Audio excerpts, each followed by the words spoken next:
Flick might start a war in the comments. Take one.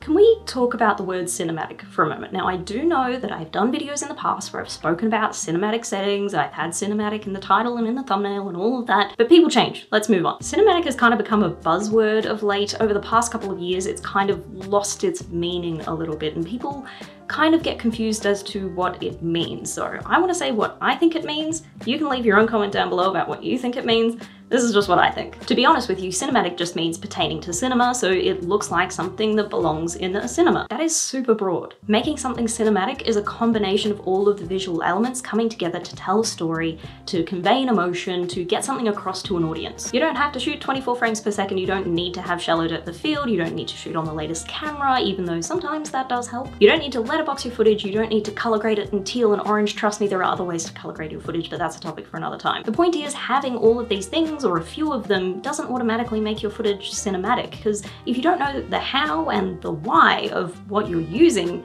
it's gonna come off as a bit weird. There are some important things to keep in mind when you're trying to get a cinematic image. Number one, you need to make sure you know exactly what you're shooting, because that's gonna underpin every other creative decision you make. It's gonna help you determine what creative elements you need to get that emotion across to the audience, to convey that certain style. It's gonna help with everything. Then you need to work out how you can create that to a good standard, because if you're not able to pull it off, like I said, it's gonna look strange. As a last note, I will say that I believe there are 3 pillars to a cinematic image. You don't need all of them, you can use 1 or 3 or 2 of them, but here they are: lighting, composition, and camera movement.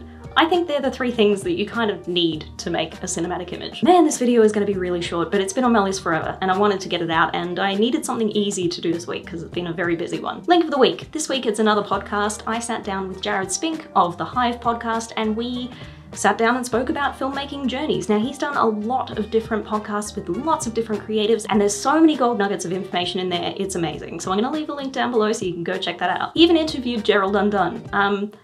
A little bit jealous. Anyway, thanks for watching, and I'll see you next time.